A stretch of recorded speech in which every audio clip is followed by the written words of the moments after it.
All right, everybody, my buddy Billy Fowler, we just became friends because he's up here helping me get an emergent problem fixed. I've done quite a bit of research, as we all do, right?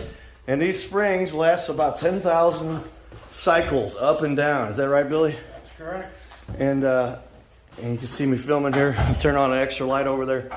And so I left yesterday. My girlfriend calls me and she says, "Why did you lock me in the garage?" I said, "What are you talking about?" So I come back and I look at it. I'm like, did the sensor go off? What happened? And something blocking it. It wouldn't lift. I'm like, man, something's locking this thing down. I noticed there was a break. And Billy's so good at what he does here. I said, I'll shoot a little footage of this. That was 3 minutes ago. He's already got both the springs off. The broken spring we're going to show you here. But it was literally one of these springs on, just like you see here, it was broken. There was a gap. And it just, what happens, Billy? They wind up and then over time they just finally go kink. It's like tires on a car. They're only going to go so many miles and they break. And they break. So I looked up and I found a video where I could do this myself. And then I was like, no, I don't want to have a spring retract through my head. So I said, I think I'm going to find a pro. So my buddy, who I won't say because he didn't say his name, but he's kind of the guru in St. Louis. He said, talk to my buddy Billy. He'll come up there and hook you up, and we'll get this done. So these are 30,000? 25,000. 25,000. So these are a little more industrial strength springs. They call these torsion springs. Is that right? Correct. And so torsion springs make this, what's this door about? 300 pounds? Probably about 280. 280, yeah, 280, 300 pounds. It's hard to lift up without springs. And the springs do most all the lifting, actually, is what I've read. And if you don't have springs, you can't lift this door. I mean, unless you got like 3 or 4 people. We have one of the springs went out. We could still lift it with 2 of us last night, but with both springs out, fair to say, this thing would not come up. You wouldn't be able to get it up unless you had like a Mega Man helping you. Is that fair? Billy's doing what they call quarter turns from the video I saw last night, using his. Sorry, I was counting. Yeah, that's right. No, that's right. He wasn't ignoring me. You got to do that 31 times, 32 times. Is that 32 quarter turns? Is what I read. So you're going to go door height. This door is 7 foot tall. 7 times 4 is 28, and then another half turn to hold the cables taut when the door's up. Okay, so 30, 31, 32, and 30 quarter turns and 7 half. Yeah. Turns. So he was counting there carefully, and he did a great job doing that while I was talking to him. So Billy's an expert. That's pretty cool. So one of these is already in. This thing would have taken me 2 hours to try to do, and I still might have killed myself. But Billy Fowler, Fowler Garage Door Service. I'm going to give you a little video of his shirt right there. On the back, you got the information right there. And these are some of the experts. We're also going to replace the garage door opener because this garage door, I believe I put in a house when we got it. And, we got new doors came from our friends when the tornado came through here. But I don't believe they replaced the garage door at the same time, the garage door opener at the same time. So, Billy, what do you call those rods you got in your hand there, Ian? What's that called? Winding bars, residential winding bars. Winding bars, that's right. There's 3 different lengths. These are the residential ones. That make the medium one for medium-duty commercial springs, and the long ones for bigger commercial springs. Okay. But they said don't use, some people try to use rebar and stuff, and that'll rust and cause problems. And so anyway, just like that. So the springs are replaced. Are those done already? They're done. And look at how easily he can lift that up. Now, it was not anything close to that easy because we had one of them out. That's 50% more weight we had to lift on our own. So the garage is fixed already. That took 17 seconds. And tell us a little bit about it. You want to check if you're doing this on your own, or if you got your door and you want to check it out annually. The door should stay all the way up. The door should stay halfway up. And should stay all the way on the ground. That's how you know you got a good balanced door. Okay. Experts I literally thought about doing it myself until I realized what I was getting into. And I'm like calling my friends. And how many do-it-yourselfers do you see out there and they call you later going, okay, screwed this up. Garage is crooked, you know, all kinds of stuff. You know, we get a lot of them, and I don't fault the guy for wanting to do it yourself. I'm, you know, that way with a lot of things on my own. But with the garage door springs, if you don't know what you're doing and you take the wrong nut or bolt loose, you know, you can lose some fingers or mangle yourself up pretty bad. I've walked in the garages and I've seen blood on the ground and things like that. So, Okay. I mean, if it's something you're not comfortable with, I highly recommend calling a professional to do it for you. All right, so there it is, Fowler Garage. We're gonna do a little more video. We're Rethwish Cardinal Cowboy. We're gonna probably put this as a segment on our social media for sure. A lot of followers out there appreciate all the information we share from all our experts, and I might even be able to throw this on our ABC show here too. Hopefully, we'll see if we can fit that in. All right, everybody, talk to you more soon. We're gonna put in the garage door opener here now. So we're gonna disassemble some of the old stuff, and it looks like we're gonna redo the cabling and all that. But you can see this old genie. He talked about some of the issues you have with a screw drive. They don't hardly do those anymore. I was looking about, I thought screw drive was the best. Give me another one of those. Not so much. They've got belt drive now and then chain drive, I think, right? Billy, is that correct? And we're getting started here, and we'll show you a little bit as we go. Giddy up.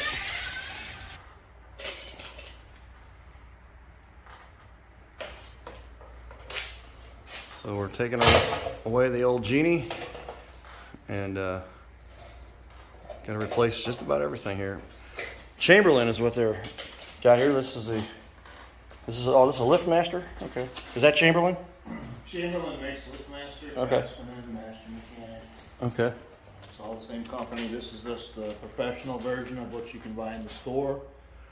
The difference is some part numbers and then a one-piece rail versus a three-piece rail that comes in a box store box, similar to this. Yeah, so this is hard for the stores to send home with you, but when you got a guy personally bringing it to your house in his truck, you can get the long, and that's better to have a one-piece, obviously. Would you agree? Yeah, one-piece rail. The difference is the way the trolley runs on the rail, it runs on the bottom. And the box door comes on a box, and it's got a trolley that runs over the rail. So your trolley's actually rubbing on top of the rail. And inside our headroom applications, that's not ideal because that could rub on your ceiling. Whereas this, we can fit it into a little bit tighter headroom space. Okay. And does it also bump every time they've got one of these joints? And those can wear after time, or? Yeah, I mean, they can ride a little bit rough over there. They actually ride pretty smooth, but you know, this is the better version. It's got a solid T-rail. These T-rails are as strong as an ox. I mean, if you gotta ever shorten them and try and drill through them, you'll burn up 5 or 6 bits if you're not using oil. So Okay. they're tough things. All right.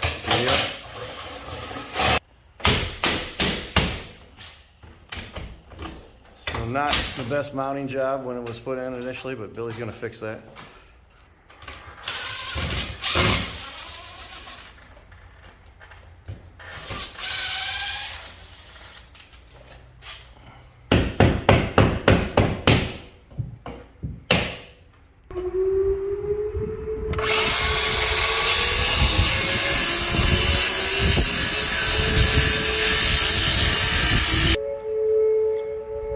There's the old garage door opener. Here's the new one.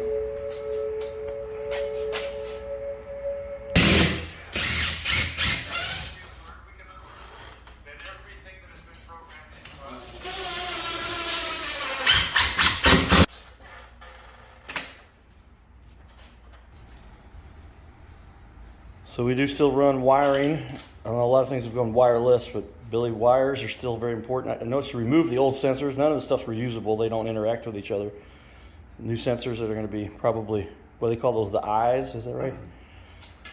Photo cells, sensors, photo eyes. People call them different things. I call them photo eyes. Photo eyes. But they're so that some kid runs across there and the garage is coming down. It senses that on the ground and says, stop the garage, right? Yep, it's supposed to reverse it if you break the beam. And the other safety feature built into the opener is what's called the force settings, and that's all electronically controlled on today's openers. So when we go through to set the limits later on, the door will cycle itself up and down, and it'll automatically set the forces. That tells the opener how much effort it's using to open or close the door. So if the door comes down on an obstruction that is not breaking this beam, it'll sense that it's using too much effort, and it should reverse itself before it causes any damage or hurts whatever it's closing on. And then on the way up, if it thinks it's using too much effort, it'll just stop itself and not do anything. So if you got a broken spring or something like that, it's going to sense that, shut itself down so that it doesn't cause any damage to the door, theoretically. Phil, I appreciate you setting up right in front of my cornhole boards. So yes, you're right. I'm the Cardinal Cowboy, and we love highlighting the leaders in our communities who are doing good work. So Billy's going to continue on here, and we'll update you as we get more important information.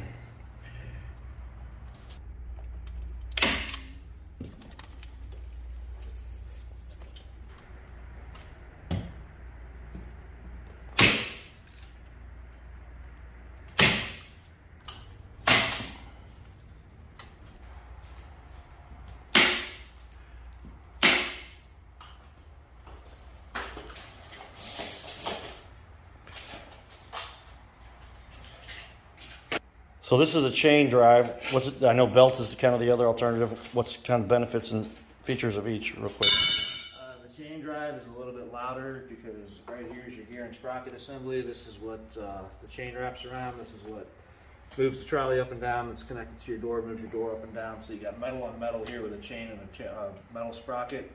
Belt drive, you'd have a rubber belt going around the plastic sprocket, so it's a little bit quieter in that regard.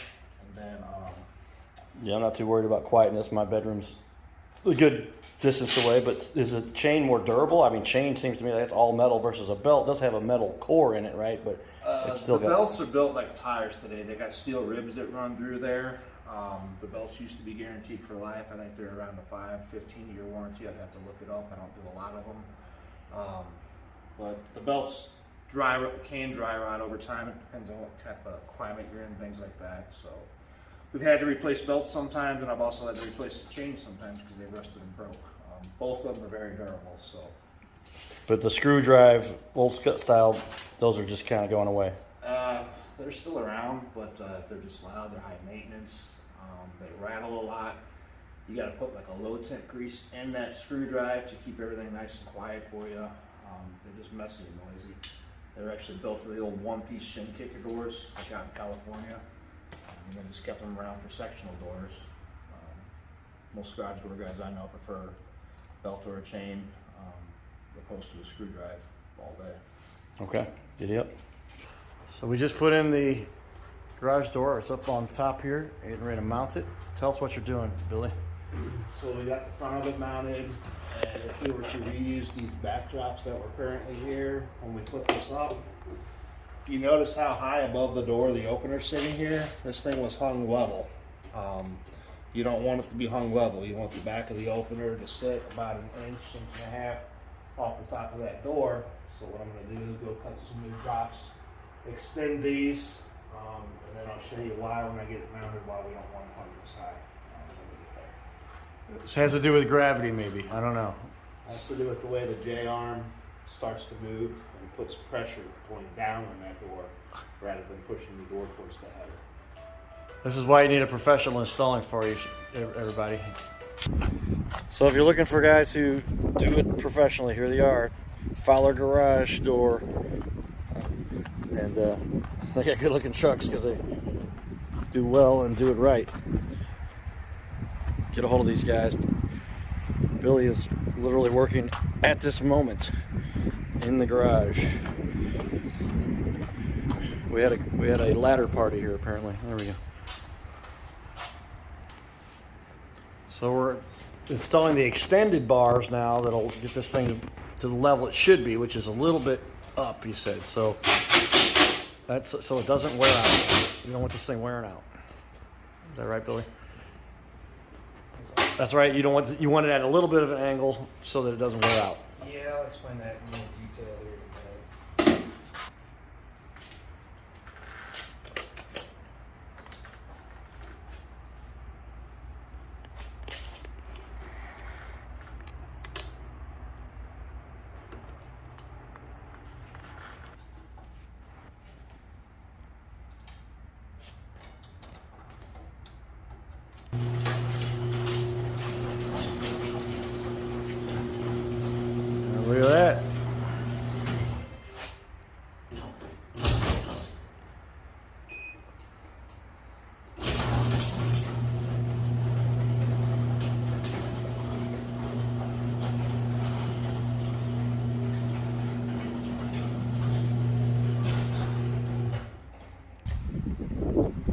Get our new keypad put on. There we go.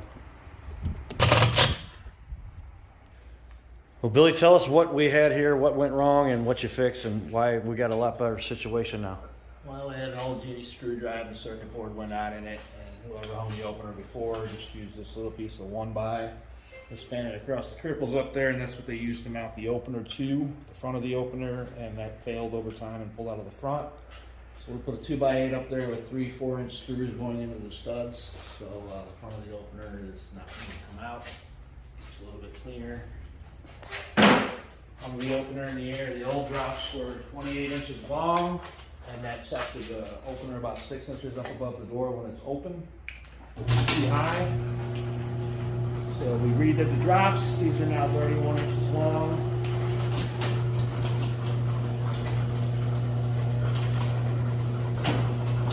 And our opener sits right at about 2 inches above the door. Why that's important is the higher you move this opener above the door, the more you change the angle of the tornado on.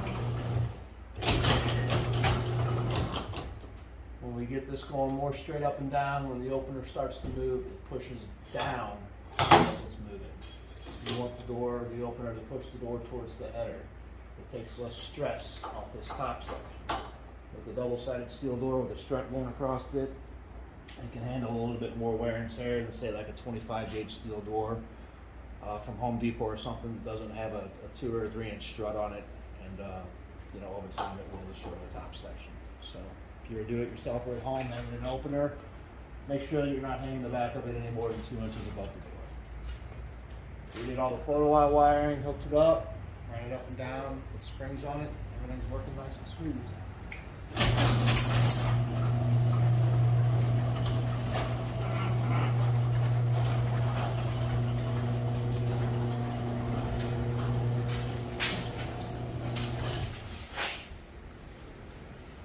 Beautiful. All right, so a couple big improvements I noticed about this, and I'll even bring it into the shop with me. Come over here. The last time I ended up getting the garage door replaced was because of a tornado. So God would have it today. There's a warning of a tornado, if you heard the sirens go off earlier, but that has subsided. But Billy is an expert. Remind me your last name, Billy? Fowler. That's right, Fowler. It's right there because it's Fowler. Hey, it's good. See, but we had to repeat things. So Billy Fowler, Fowler Garage Door Service. I'm going to say his phone number, 636-233-5489. And yeah, this storm looks like it's coming a little bit. We might have to get some stuff in order here. But literally an expert that explains so much more. This MyQ, one of the reasons I was about to switch from Genie, I have 2 Genies. I've heard things about Genie, but I heard the MyQ, the Chamberlain, I'll show you this real quick. This is an add-on that will work with any garage door opener. It allows garage door from my cell phone wherever I'm at through my wireless and into my Samsung smart things. But this one has it built into it. So you can see that MyQ right there, if you look right there, this one has it built into it. So now I'll have 2 controllers, one for the other third car or maybe another location, but because I can move that, but this one's built into it. And it makes it real easy because if you don't program your remote, if you don't have it with you, you just got your cell phone with you, you can up it and take it from wherever you're at, right? You open the garage door, they can even deliver stuff to you. I have Amazon, they'll put it inside the garage, the cameras are all on, they can't leave, I found out, until the garage door is closed. We had an issue. But some real benefits to this kind of technology and what these guys offer. Yeah, it's a real nice feature, especially if you have kids and neighbors you want to let in. They can get the keypad code. The keypad code goes out. It'll tell you how long your door's been closed, how long it's been open, things like that. So it's a really nice feature to have built into the opener. And Chamberlain, right here, this is the Lift Master, among the best on the planet. Would you say, Billy? Yeah, they're definitely top of the line. My preferred opener of choice. All right. Thanks, Billy. Great job. Thanks to my friends that helped me get this all done. Giddy up. We'll talk more. All right. I want to show you some cool stuff with this Chamberlain MyQ remote app. It can let you control everything. I'm sitting in my lounge area in my house, but on the screen, we got that's a still shot we took from our interview with Billy because we decided we just wanted to highlight him as somebody's doing good stuff. But with that, I'm going to go here and do a quick launch of my app on my phone for the MyIQ. So here it is. And so there we go. And see, my Q, not my IQ, but there it is. I'm gonna click that. We'll zoom out, and you can see we do have the old IQ add-on for the Genie that we had. So there's the old garage door. It says closed. It's not reading that. I need to remove that one, but I've got the new one now. You slide it over here. So whoop, there you go. See that? And whoop. And so this one's called the main garage door, and it's been closed for 3 hours since the last time somebody came through. But I can remote open the garage door right here, and I gotta hit it again, and you might be able to hear it. Yeah, hear it going in the background there. And so the garage door is opening. But what's cool is you can tell I could be anywhere in the world. I've got a camera in there, actually. I could show that the door's open remotely. But there it tells me, okay, garage door open. I love this because I can check to see my garage door's open or closed just by looking at the app. And I can let somebody in or whatever, or open it on my way home if our garage door isn't working, opener's not working, whatever. Or if I just coming home, friends dropping me off, and I have it in my pocket. And we do have a new outside keypad here, but now I'm going to press the button and then click it again to click close, and it's literally closing my so it sends an alert. You can hear that, and now it's going down, and just like that, pretty cool. That's the Chamberlain app at Billy. Man, when they hooked me up with this garage door, this is awesome. Garage door opener. So now we're happy. All right, everybody. Get old Billy. He'll make sure this thing gets installed correctly for you. All right, everybody. We pulled the car in here. Let's do one last video to show you how beautiful this garage door looks. I'm going to go over here and show you this. And then look at that.